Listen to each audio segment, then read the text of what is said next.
To say that your hero and your villain is the most important characters in your story or your screenplay is true, but it is also the biggest understatement you can get. Hi, I'm Isaac, and this is How to Write Your Screenplay, a step-by-step guide.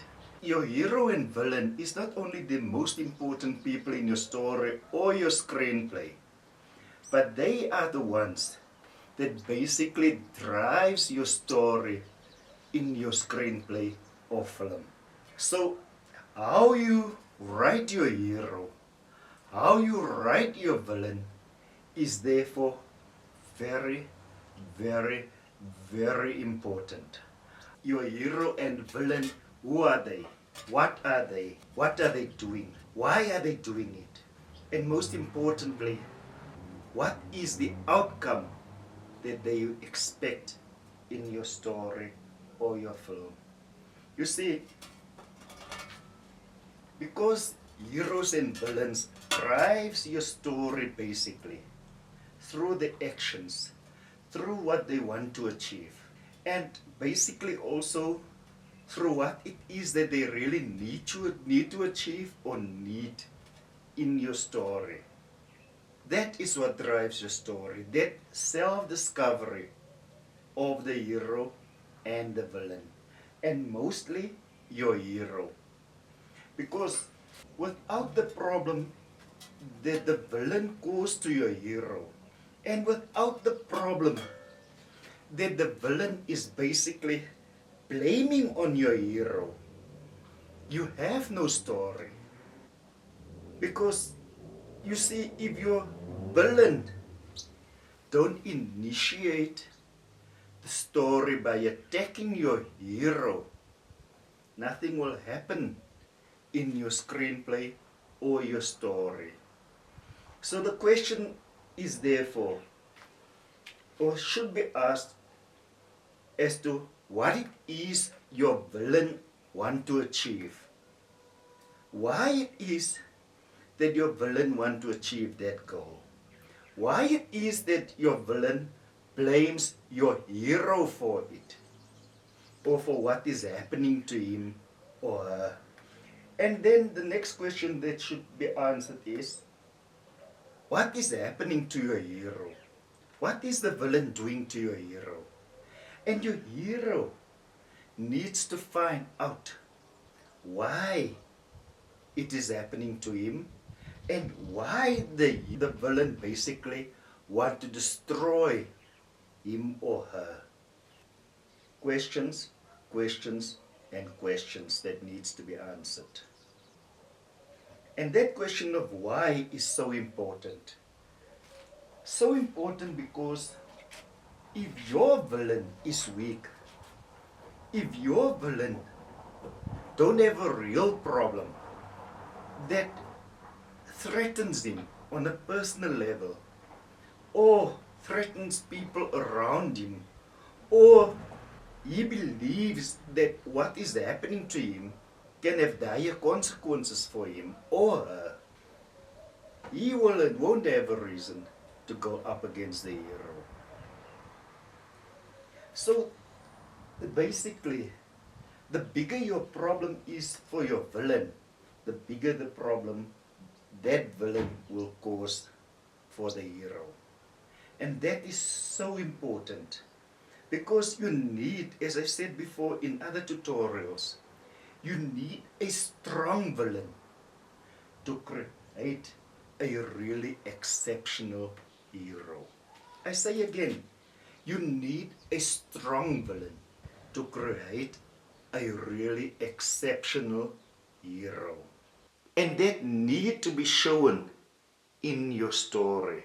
If that fight between your hero and your villain is not shown clearly in your film or story, if the difference between your hero and your villain is not shown clearly in your story, in your film, on the screen, your viewer will have a problem.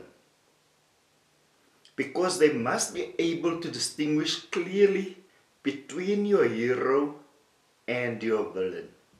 Now, we all know that the story actually starts when your villain does something to your hero. And your hero is forced to retaliate against that which your villain is doing. But the problem is, your hero and your villain must be actively involved in your story. Actively involved means your viewer must be able to see on screen what they are doing to each other. Your viewer needs to be able to see on screen what your villain is doing to your hero. And they must be able to see why your villain is doing that.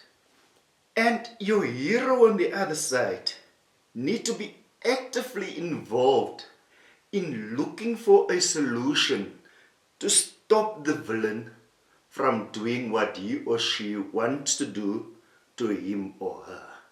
If your hero and your villain is not actively involved in your story, you have no story, you have no film. You can have your villain do many things to your hero, but if your hero don't go out, don't look for solutions to solve that problem, to stop the villain, you have no story. Because your story comes into existence at that point where the villain starts doing things to the hero, and later on when the hero starts fighting back against the villain. That's very important. They must be actively involved in the story. They must be actively involved in doing things. Your hero can't just sit back and say, I have a problem, so I'm going to wait for a solution to come. If your hero do that, there is no story. So number one, you must ensure that your hero and your villain is actively involved in your story, in your film.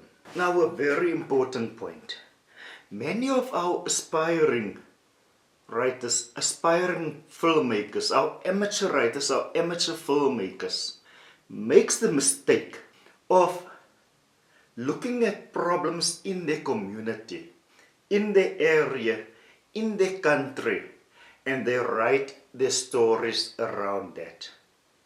There's no problem with that. The problem is that real life is basically boring. Something interesting might happen in real life, but in real life things normally do not last long. In real life things happen and then it's over. In real life you might see a fight in the street, but you know nothing about that fight apart from what you saw. You don't know what happened before you saw what was happening in the street. Or at work, there might have been some confrontation between a manager and a worker. You just saw the worker rush out of the manager's office. What happened in there, you do not know. You can take things that happened in the community, things that you saw happening, things about your own experience, but to tell that story as you saw it, to tell that story from your point of view as you experienced it, just as it happened, will make for a boring story. Real life is basically boring. Stories are different. Stories needs to be more interesting. Your hero, your villain needs to be more interesting. And by that I mean that the problem that your hero have to deal with in your story must look difficult to solve. And your villain on the other side must want and try to make it even more difficult for the hero to solve that problem. Which means what the villain believes the hero did to him or her must be of such a level that the villain must believe that he or she must really do something to stop the hero, no matter what it is, no matter if they have to sell their soul in order to do so. The same with your hero. Your hero at first might not be willing to do things, might not be willing to stop the villain from doing what he or she is doing, but then must be forced by circumstances that is so difficult that he can't even continue with his or her own life in peace, that they have to make a choice, sink or fly. And that is the point where he or she will have to decide to fight back against the villain. And later on, as things become more and more difficult for the hero to solve that problem, the hero might start thinking about things to do that he or she would not normally do under normal circumstances. In fact, the hero needs to be forced, because of the difficulty of the situation he or she is facing. He or she needs to be forced to do things that he or she would not be willing to do under any circumstance normally. But there's another thing. The question of, are your hero willing to break the law? Are your hero willing to go to jail to save him or herself, believing that there's no other choice? Or would your hero even go so far as to kill the villain, because that problem he or she is dealing with is so difficult? But in the end, your hero might also decide it's not worth it to kill that person or to cause that person physical harm, even though he or she is forced to do it. You see, life is about choices. And sometimes choices are forced upon us. Choices are forced upon us that we don't see any other way but to do a certain thing to save ourselves or to save our families. Now, will you be able to commit murder? Ask yourself that question and look at your answer. You might say, no, I probably won't be able to commit murder because I'm a peaceful person. I won't be able to commit murder because I don't like to hurt or harm other people. But are you sure about it? Are you sure that you will never do something to break the law that can get you into serious trouble? You see, that is the dilemma your hero and your villain will probably have to face in your story if your story imitate life. But the problem is so big that there might seem to be no other choice but to commit murder.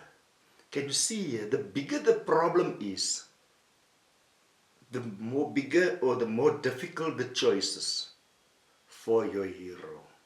And when your hero starts fighting back, the problem for your villain will become bigger, that your villain also need to do everything to stop the hero. That is what makes stories interesting. That is what makes stories something your viewer would want to see. Number one, the choices that your characters have to make. Number two, the extent to which they would go to solve their problem. And if your answer to the question if you would be able to commit murder was no, now I want to ask you, what if you end up in a situation where you seem to have no other choice but to do so to save yourself? Someone is doing something to you or a family member. You went to the police, but the police can't help you because the guy or the woman did not actually break any laws. Even though threats is a cause for alarm, and you can go to the police and open a case at against such a person. But what if that person say you are lying, but that person continues to do the same thing? And now you really feel threatened. The police is not willing to help you, or the police can't help you. Now you are driven to that point where you feel that the only way to save yourself is to kill that person. Life is full of choices, difficult choices sometimes. And your hero and your villain needs to be confronted with such choices. But choices that are more complicated, more intense than you ever had to deal with. A strong villain will lead to an exceptional hero, which means the problem your villain has to deal with personally, his own personal beliefs that the hero is doing something to him, and the hero wants to harm him or her, must force that villain or tell that villain that there's no other way but to fight back against the hero. It might be a false assumption. It might be even someone else that is doing something to the villain. But because the villain believes it's the hero, he attacks the hero. And the hero, when he or she finds out what the villain is doing to them, to what extent will that hero be willing to go to stop that villain? Those are the questions you need to look out for when you write your villain and your hero. How far are they willing to go? The further, the better. But there must be clear reasons for it that your viewer can see on the screen. If they cannot see it on the screen, they will just be confused. Another thing that you have to look at is what type of person is your villain and what type of person is your hero. You have to be able to separate between the two. Their personalities, where they come from, the type of clothing they wear and why they wear it, how they speak, how they behave normally, and how they hold themselves under normal circumstances. For example, your villain might be an ordinary Joe that just finds himself in a certain situation and he don't know how to deal with it. But he finds out that it is caused by your hero.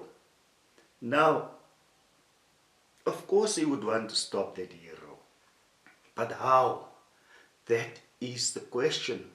And that how might translate into doing something bad to your hero in order to stop your hero, or to force your hero to stop what the villain believes the hero is doing to him or her. Or there might be another motive. For example, the hero might be a person who don't break the law, a person who do something the right way, a person who expect other people to do things in the right way. And now your hero is the boss of the villain at the company for which they work. Now your hero has tackled the villain on many occasions for not doing his or her work properly. But now on the other side, the villain might think, hey, I'm trying my best to do what I need to do. But this guy is not giving me the chance to do so. This guy just don't like me. So what can the villain do?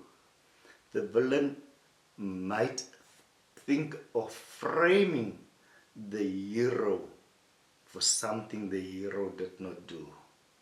You see, there's so many possibilities.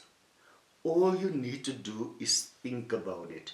All you need to do is wonder how far both of them would be willing to go. Looking from that point of what type of people they are.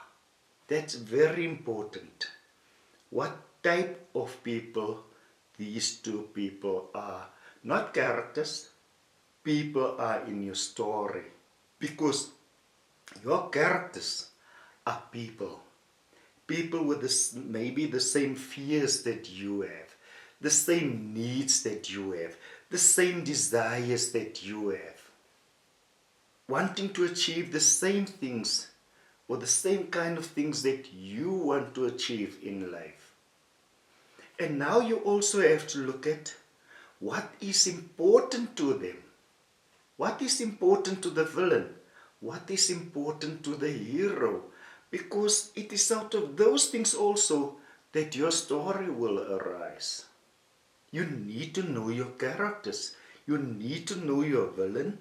You need to know what type of person your villain is under normal circumstances, what your villain would do under normal circumstances, and then you must think of what might force your villain to do things that he or she normally would not do. You see, desperation can be a really tender trap. Can force you to do things you would normally not be willing to do. But you need such things to make your story interesting. And with such a problem, your hero will have to fight harder against the villain. And that is the point. The harder your hero have to fight to beat the villain, the more interesting your story, your film will be. If you tell your story properly. That's the big if. You can have a big problem caused by the villain. You can have a big problem that needs to be solved by the hero. But the question is, how do your hero go about solving that problem? How do your hero go about fighting the villain? I am Isaac, and this is How to Write a Screenplay, a step-by-step guide. In the next episode, we will continue with looking at your hero and your villain. And we will go into the state of mind that your characters might be in when they find themselves having this big problem they have to deal with. We are people, and as people, something happens in us when certain problems arises in our lives, especially problems that we see as being difficult to solve. Until next time, good writing.